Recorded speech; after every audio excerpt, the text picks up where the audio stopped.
Everest জয়ী ৭ বাংলাদেশী। নাম: Musa Ibrahim. Everest জয় করেন ২৩ মে ২০১০। বিশেষ তথ্য: প্রথম এভারেস্ট জয়ী বাংলাদেশী। এরপরে আছেন এম এ মুহিত, যিনি এভারেস্ট জয় করেছেন ২ বার, ২১ মে ২০১১ এবং ১৯ মে ২০১২। তার সম্পর্কে বিশেষ তথ্য হচ্ছে ২ বার এভারেস্ট জয়ী, তিনি হচ্ছেন এম এ মুহিত। এরপরে আছেন নিশাত মজুমদার, যিনি ১৯ মে ২০১২ প্রথম নারী এভারেস্ট জয়ী।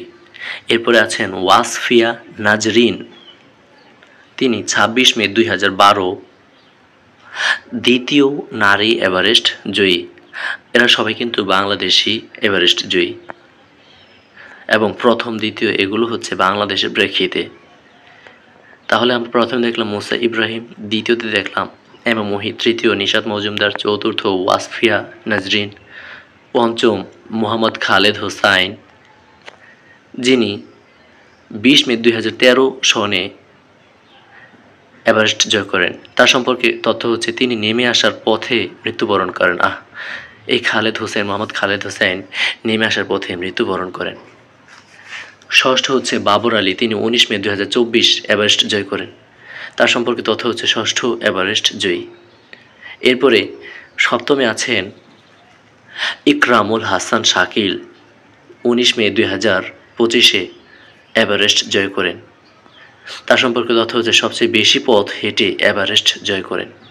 তাহলে সবচেয়ে বেশি পথ হেঁটে এভারেস্ট জয় করেন ইকরামুল হাসান শাকিল। এই পর্যন্ত বাংলাদেশের মোট এভারেস্ট জয়ীর সংখ্যা ৭ জন।